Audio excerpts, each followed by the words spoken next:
My name is Emerson Carter, 38 years old, living in a quiet coastal town where the piano pieces I compose often blend with the sound of the waves. That evening, I walked into a luxurious hotel filled with pride. My husband, Lucas, had been appointed project director at a major architectural firm. But only minutes later, when Lucas took the microphone to thank the person who has always believed in and supported me the most, and said the name Veronica Hale, the company's vice president, my heart felt like it was being crushed. On the large screen behind him, photos of the two of them appeared, hand in hand, in front of hundreds of eyes. Have you ever thought you were living in a beautiful love story, only to discover you were merely a supporting character? Leave a comment, hit like, and subscribe to my channel so I can tell you everything that happened after that night, and why it changed my life forever. I still remember clearly the very first morning after our wedding, when Lucas walked into the kitchen with messy hair and sleepy eyes, holding 2 cups of hot coffee. He set one down in front of me and said, "There's nothing that starts a marriage better than having coffee the right way." From that day on for 12 years, every morning he made me a cup of coffee with exactly 3 spoons of cream and a dash of cinnamon, as if that flavor had become an inseparable part of our life. In return, I always made sure the fridge was stocked with the strawberry jam he loved to eat with toast. On Sunday nights, no matter how busy we were, we kept a private ritual, sitting by the ebony piano in the living room, playing a duet of our favorite song. I usually played the melody and Lucas accompanied with chords. Sometimes he would purposely play a wrong note to make me laugh, and I would give him a mock glare but keep playing, as if our story always had small off-key notes that never ruined the music we made together. In the 3rd year of our marriage, I was offered the chance to tour across Europe. It was the kind of opportunity any musician would dream of, but when Lucas got a major project in Seattle, I turned it down. I remember that evening as we sat on the balcony watching the rain fall, I said, "I'm choosing to stay. Not because I don't want to go, but because you need me here." Lucas looked at me for a long time, then pulled me into a tight embrace. I'll never forget this. From then on, I became the one behind the scenes, making sure everything at home ran smoothly so he could fully focus on his work. I managed all our finances, from the mortgage, insurance to saving for the future. He often said the reason he could work with peace of mind was because of me. Our biggest plan was to open a community music school in the suburbs, where houses had red roofs and tree-lined streets. We dreamed of a 2-story building with bright classrooms, a small concert hall, and a garden where students could practice outdoors in summer.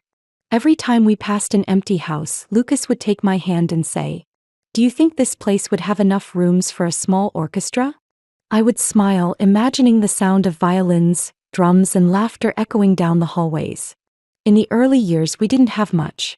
I taught extra classes in the evenings and on weekends, while Lucas worked for smaller firms to build his experience. But every month we still set aside a small amount for our school fund, a large glass jar in the living room filled with crisp $20 bills and loose change. Every few months, we would deposit that money into our joint savings account. On some winter nights when snow fell thick outside, we sat by the fireplace calculating costs. Land rental, renovations, buying instruments, hiring teachers. Lucas always said, "We'll get there. We just need to be patient." I believed him the way I believed in every note I played. We faced many hardships together. My mother passed away from heart disease, his father had an accident and needed surgery. Each time we held on to each other even tighter, reminding ourselves that material things could weigh us down, but love and connection were what kept us standing. Lucas always seemed interested in my work. He often stopped by my piano classes at the end of the day, leaning against the doorframe and waving to the students. Once, a little girl whispered to me, "He looks at you like in those romantic movies." I laughed, feeling lucky to have a husband who was not only smart and calm but also proud of me. During the holidays, instead of expensive gifts, we chose to make memories. One year, Lucas took me to a small town in Oregon and rented a cabin by the river. We cooked Christmas dinner together, opened wine, and played piano for each other. When I asked, "Do you think we'll always be like this?" Lucas bent down, kissed me, and said, "I can't imagine any other future." It was because of moments like that that I never doubted him. I believed our marriage, with its simple yet solid routines, was a fortress that couldn't be broken.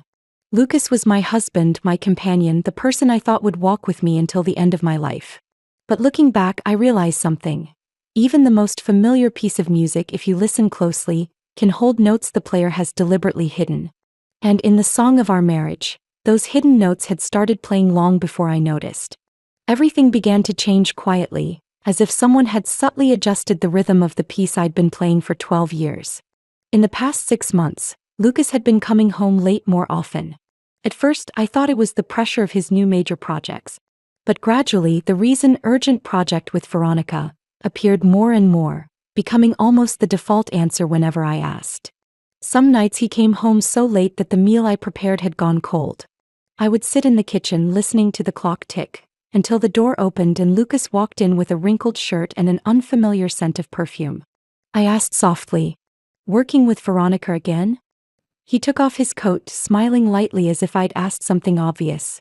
Yeah, she needed the draft ready for tomorrow morning's board meeting. I didn't want to miss the chance. I tried to take his answer at face value. Veronica was the vice president in charge of project development, and Lucas had long said she was very sharp in her work. I had thought it was nothing more than professional respect. Then one weekend afternoon, while reviewing the statement for our joint credit card, I noticed charges from high-end restaurants in downtown Seattle, places Lucas and I had never visited together. The receipts clearly stated dinner for two, along with an expensive bottle of wine. When I showed the statement to him, he smiled and spoke as if it were the most ordinary thing. Picky clients, you know. To close a deal, sometimes you have to take them to places like that. He delivered it smoothly without the slightest hesitation. I almost pressed him for more, but I let it go. Maybe because I still wanted to believe him, to believe those dinners were truly about work. Another time, while tidying his home office, I found a small, elegant black velvet box in his desk drawer. Inside was a delicate sapphire bracelet. I knew instantly it wasn't for me. My birthday had long passed and Lucas had never bought me that kind of jewelry. When I asked, his calm, unwavering gaze made me feel like a paranoid fool. A gift for a client's daughter. She graduated college and I promised to congratulate her. The reason sounded plausible enough, but something in me stayed unsettled. Natalie, my best friend since high school, had started noticing his changes whenever she visited. One afternoon she looked at me seriously. There's something different about him. Don't take his explanations at face value." I tried to smile and brush it off. "Nat, we've been through so much together." "He wouldn't." "Never hurt you," she cut in, her eyes both sad and resolute. "I'm saying be careful." Still, I clung to the good memories. The piano duets in the evenings, the mornings when he made coffee for me. I told myself I was probably being overly sensitive, that every relationship has tense moments, especially when work is demanding. Even so, the small details kept piling up. Lucas began keeping his phone within reach at all times, even in the shower. When a message came in, he would swipe it away quickly and place the phone face down. Once, in the middle of dinner, his phone buzzed nonstop. I caught a glimpse of the name Veronica flashing on the screen before he quickly silenced it and slipped it into his pocket. "Why is Veronica texting so much?" I asked, keeping my voice even. He shrugged. "She's worried about the progress. In that position, you don't sleep well if the project isn't done." I said nothing, but his answer did nothing to warm the coldness creeping in. One rainy afternoon, I stopped by his office to drop off a new coat I'd bought him, knowing he'd be working late. The receptionist said he'd gone out to meet a client. When I asked who, she hesitated before saying, "I think, with the vice president." I heard the rain pounding against the glass. Once again, I told myself it could have a reasonable explanation, that I shouldn't turn myself into a suspicious wife. But when I got home and opened the fridge to prepare dinner, I found a box of lemon mousse from an upscale bakery. A handwritten label read, "For our wonderful evening, Fee." Lucas had never brought me anything like that, and I certainly hadn't received it from anyone else. That night when he walked in, I held up the box. "What is this?" He glanced at it, then smiled as if I'd caught him in some harmless joke. "Oh, Veronica bought it for the whole team last night. Someone must have left it in my car, so I brought it in." He answered so quickly I had no time to think of a comeback. But no matter how hard I tried, I could feel it. The music we once played together was changing. Lucas was playing melodies I didn't recognize, and the pauses between notes were stretching. The tender look he used to give me had been replaced by hurried glances, as if his mind was always somewhere else, or with someone else, even when he was beside me. I left the dinner party that night without a word, walking out of the ballroom amid faint applause and curious stares. The sound of my heels echoed on the marble floor, each step carrying me further from the man I had trusted for 12 years. When I got home, still in my navy blue dress, I stayed in the dark kitchen without turning on the lights. In that stillness, my phone buzzed. A text from an unknown number. "I can't stay silent when I see you being deceived. You need to meet me. Elliot Monroe." I knew the name instantly. Elliot was a young architect at Lucas's firm, hired just over a year ago. I'd met him a few times at company events. Polite, quiet, keeping his distance. My instincts told me this wasn't random. I typed back, "Where?" The reply came almost immediately. "Lighthouse Cafe, 8 p.m. tonight. I'll be at the corner table facing the street." Lighthouse Cafe sat on a quiet corner, its glass windows spilling warm yellow light onto the street. When I walked in, Elliot was already there, cradling a cup of hot coffee, his gaze on the window. He rose as soon as he saw me and politely pulled out a chair. "Thank you for coming," he began, his voice soft but steady. "I know this isn't an easy conversation. You said in your text, what exactly did you mean?" He chose his words carefully. "I overheard. Actually, I accidentally heard Veronica and Lucas talking in the private meeting room last week." "What did they say?" He pulled a neatly folded sheet of paper from his coat pocket, an email thread, and set it on the table. "They were discussing selling a piece of land in the suburbs, property co-owned by you and Lucas." I frowned. "The land my parents left me?" "Yes." Elliot nodded. "They plan to use it as capital for a private project. Completely separate from the current company, and I'm guessing you had no idea." I looked down at the paper. It was a draft of a financial plan, with the names Lucas Carter and Veronica Hale clearly listed under co-founders.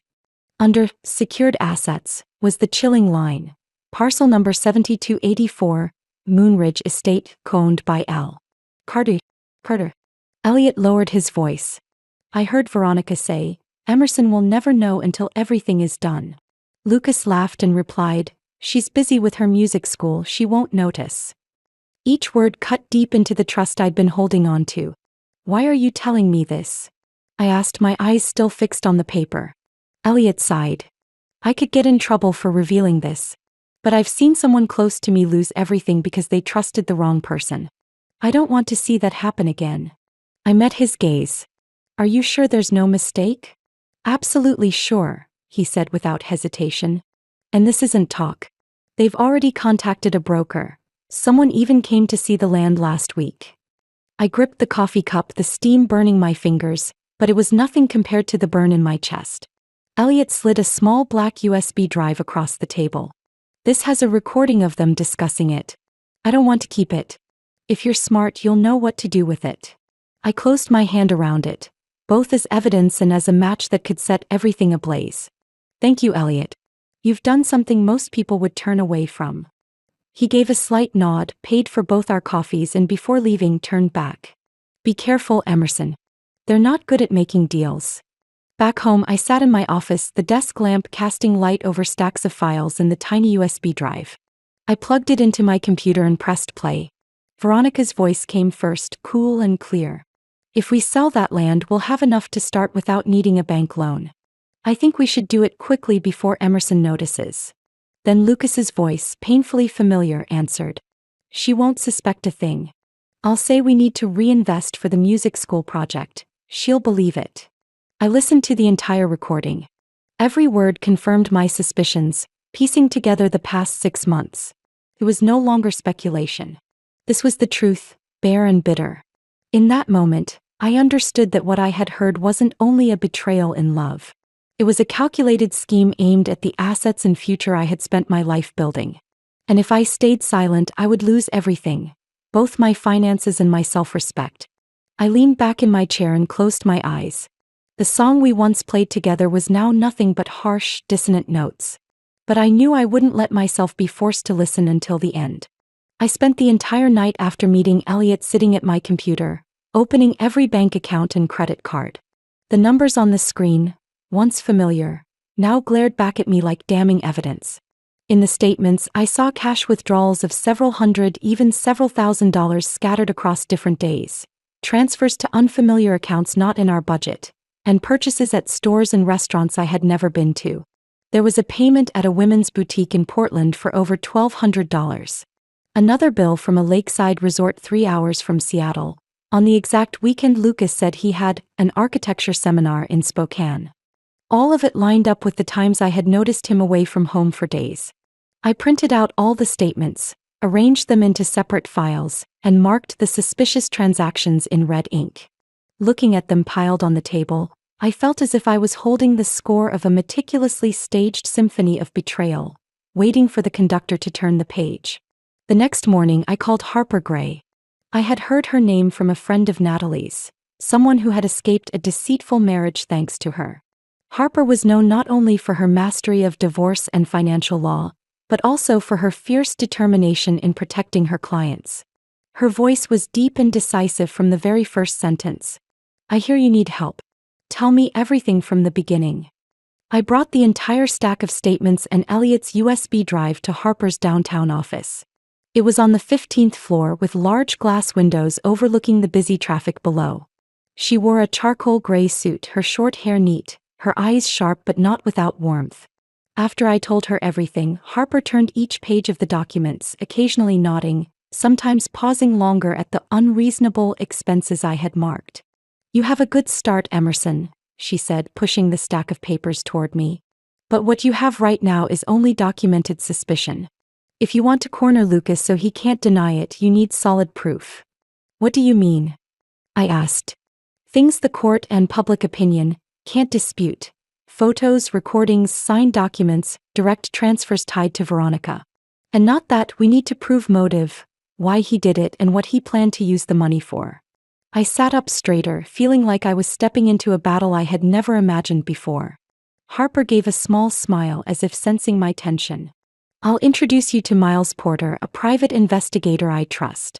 He used to be a detective in financial crimes, very skilled at finding what others try to hide." We met Miles at a small diner near the harbor.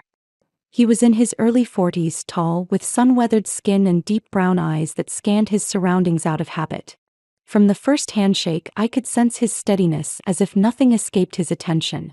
Miles let me tell the entire story again, taking meticulous notes.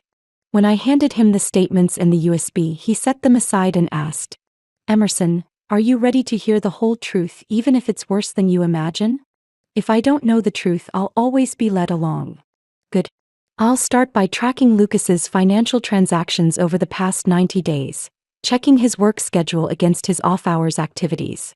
If necessary, I'll place a GPS tracker on his car and collect images from public cameras." I hesitated. "Is that legal?" "Completely, if done properly and with consent from a co-owner of the property or vehicle, which in this case is you," Miles explained. "The important thing is to collect evidence in a way that, once in court, his lawyer can't dismiss." Harper interjected, "I'll make sure everything is done within the law. Emerson, your job is to cooperate, provide information, and stay calm." Over the next 2 weeks, Miles sent me short but thorough reports. He found a series of cash withdrawals that matched the days Lucas and Veronica had project meetings outside the office. Restaurant camera footage showed them together, dining with gestures far beyond professional boundaries. One evening, Miles sent me a short video taken from a distance. Lucas and Veronica leaving a boutique hotel in the Capitol Hill area, his arm around her waist, smiling as she whispered something to him. I watched the clip several times, not out of surprise, but because I needed to etch the truth into my memory, so I would never soften again for his smooth explanations. 3 days later, Miles asked me to meet him at his small office, where the walls were covered with maps, photos, and whiteboards full of notes. He pulled out a chair for me, then placed a thick file on the desk. "Emerson, you should prepare yourself. I think you need to know everything." I opened the file. The first page was a series of photos of Lucas and Veronica together. Not evenings after work like I'd seen before, but trips away. One photo made me stop cold. A wooden cabin by Whistler Lake, the autumn sky ablaze, and Lucas unloading a suitcase from the trunk. Veronica stood close beside him, her arm on his shoulder, both of them smiling as if the outside world didn't exist. I remembered that weekend well. Lucas had said he needed to go to Spokane for an architecture conference, told me to stay home, relax, and treat myself to a few days off. I had believed him, even packing him breakfast to take along. Now this photo was like a mirror reflecting my own naivety. Miles flipped to the next section of the file, pointing to a stack of notarized documents. This is more important. I found the registration for a new company called Hale Carter Design Group. Veronica is listed as CEO. Lucas is co-founder and creative director. Carter, he used my last name? And here's the part that bothers me most. He pulled out a copy of a loan agreement. In the collateral section, Lucas used the Moonridge property, the inheritance from your parents, as security. My eyes went wide at the printed line. Collateral. Parcel number 7284 Moonridge Estate, co-owned by Emerson Carter and Lucas Carter. Below was Lucas's signature, signing my name as well. He forged my signature? My voice trembled with a mix of anger and disbelief. Based on the signature samples from your driver's license and home purchase documents, yes. This is a serious criminal offense. He could be prosecuted, Miles said. I leaned back in my chair, taking a deep breath, feeling both chilled and burning. The Moonridge property wasn't an asset. It was my last living memory of my parents. My father used to take me there every summer, teaching me to identify each tree along the shore and to listen to the morning bird song. After my parents passed away, I kept the land untouched, planning one day to build an outdoor music academy there. And now Lucas had turned it into a bargaining chip in his scheme with Veronica. Miles sat quietly, giving me time to compose myself, then continued. I also discovered that Veronica is secretly approaching key staff and longtime clients of Davidson Hale, their current firm, offering higher salaries and lucrative contracts if they move to the new company once it launches.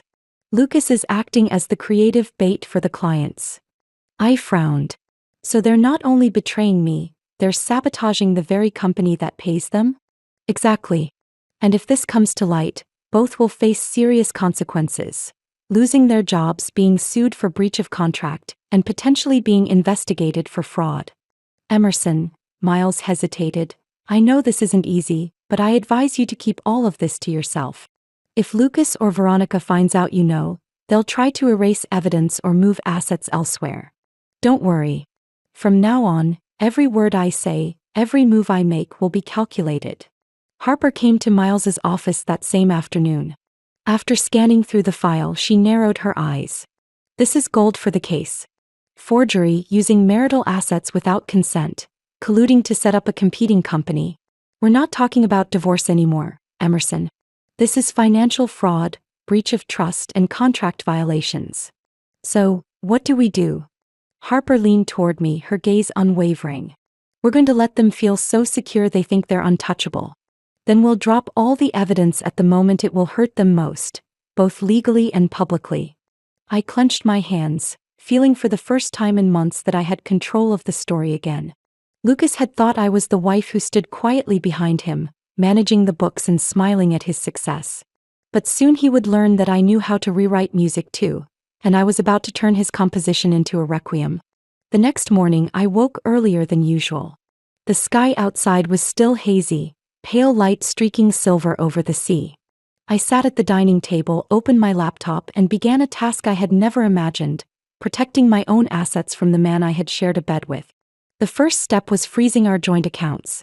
I called the bank. The representative's voice was polite and steady, but "We'll take care of that right away," felt like pulling another fuse from the bomb Lucas had planted in my home.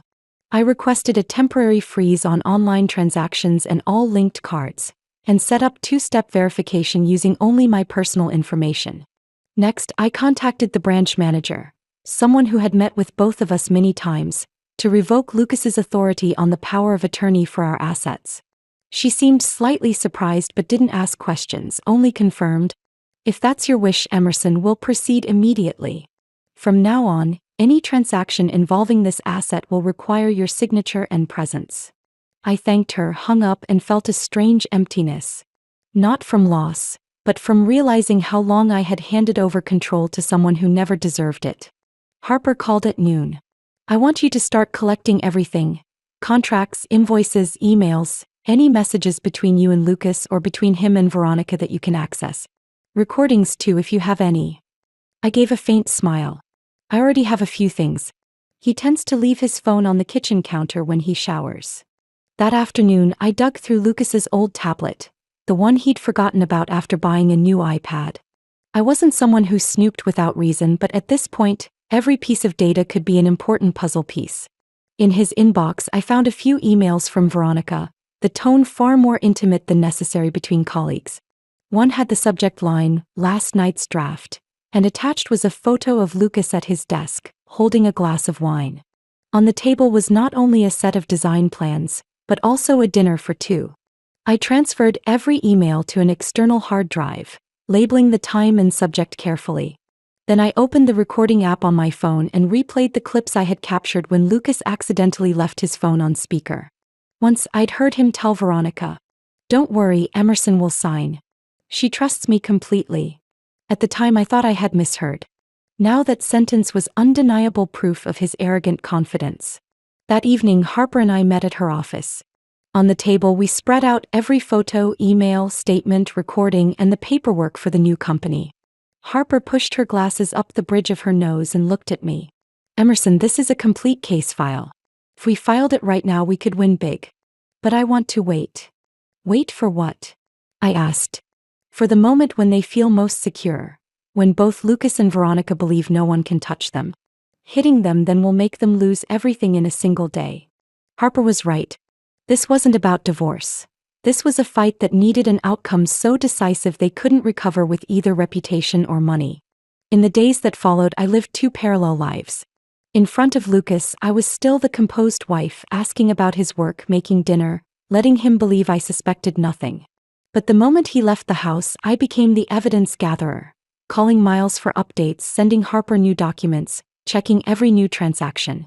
One evening, Lucas came home late, the faint scent of unfamiliar perfume clinging to his collar. He said he was preparing for the company's big presentation.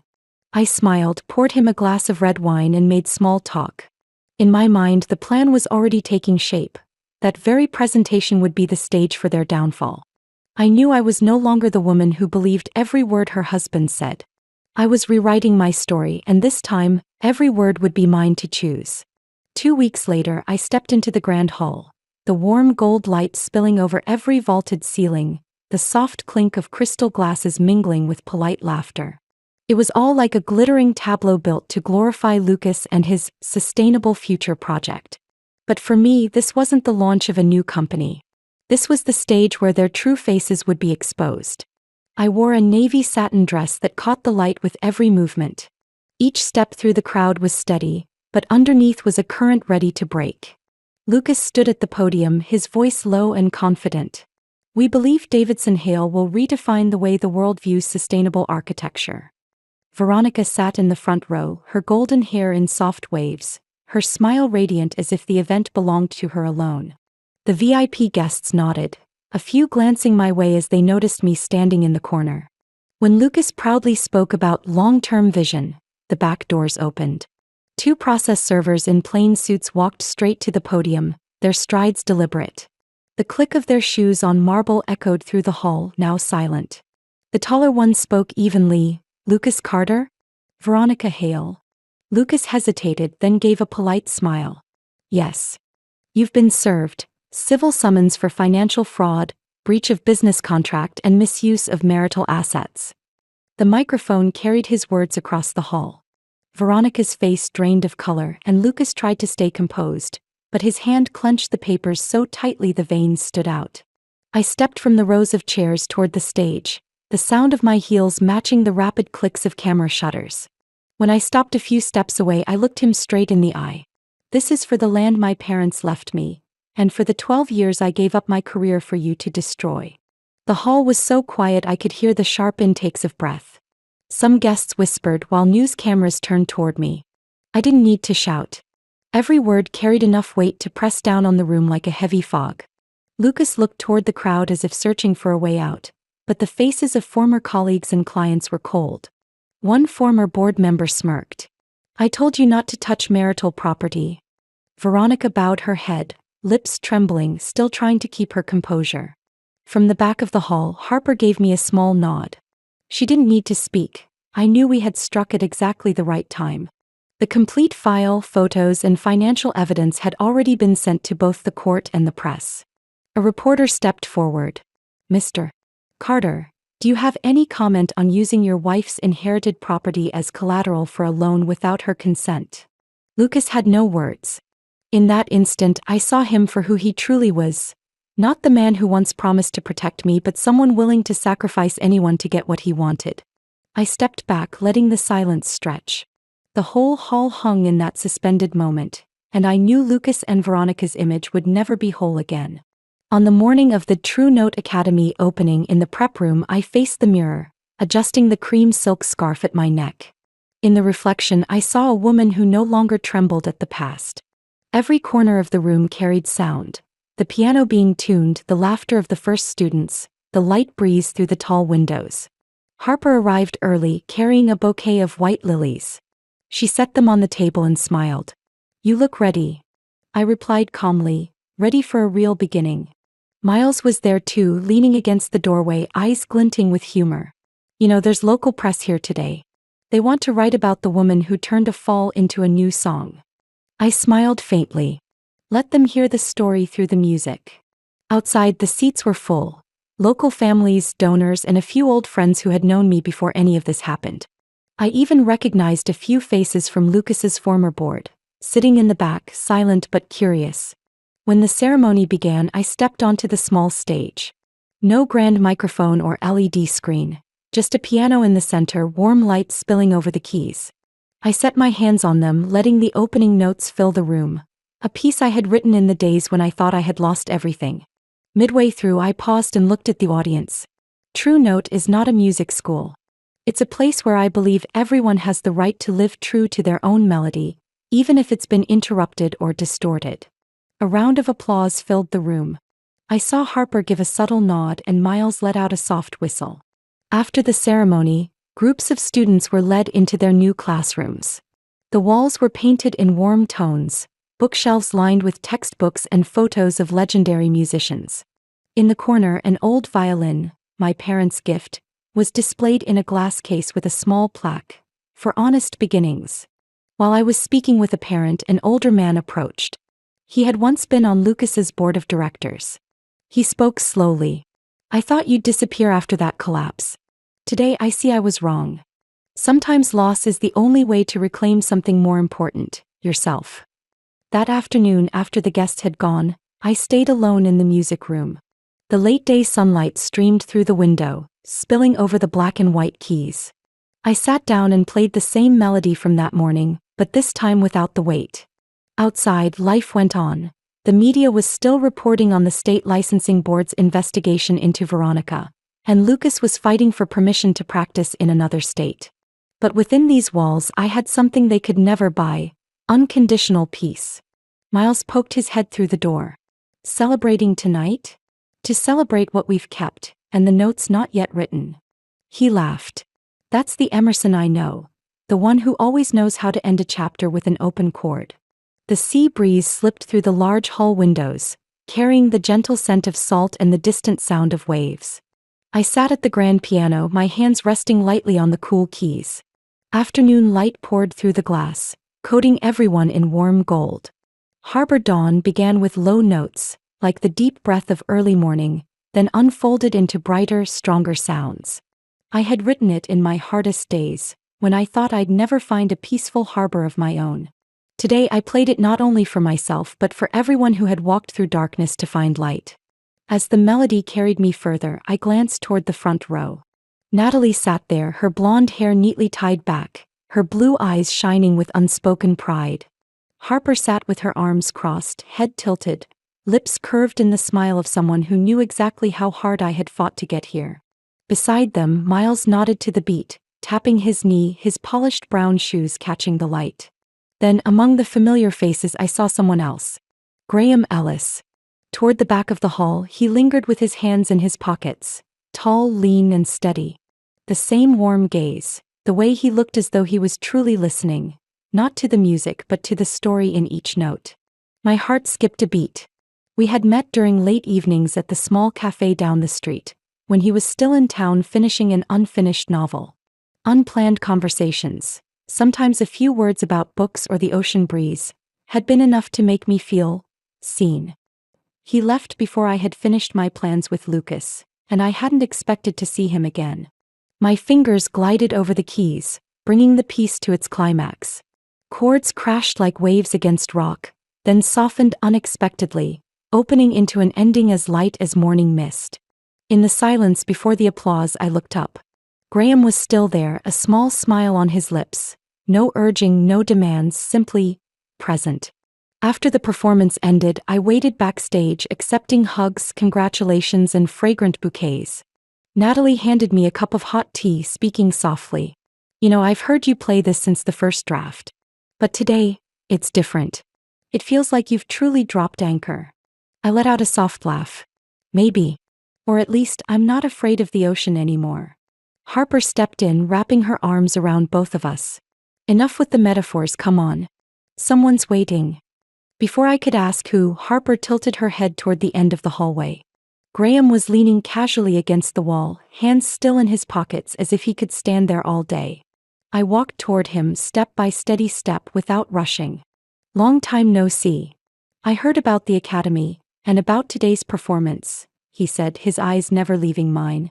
I thought, if I didn't come, I might regret it for the rest of my life. Silence stretched between us for a few seconds, broken only by the murmur of conversation and the echo of guests' footsteps. How long are you staying in town? I asked. Not sure. Maybe longer than planned, if there's a reason. I smiled without answering. Instead, I nodded toward the lounge where the students were laughing. Come in, everyone will want to meet you. He followed but kept just enough distance to let me know he wouldn't push his way in unless I was ready. Amid the lively hum of the gathering, I realized I didn't have to define everything right away. My life had once been consumed by plans, expectations, things that had to be right by someone else's standards. Now I could let things unfold naturally.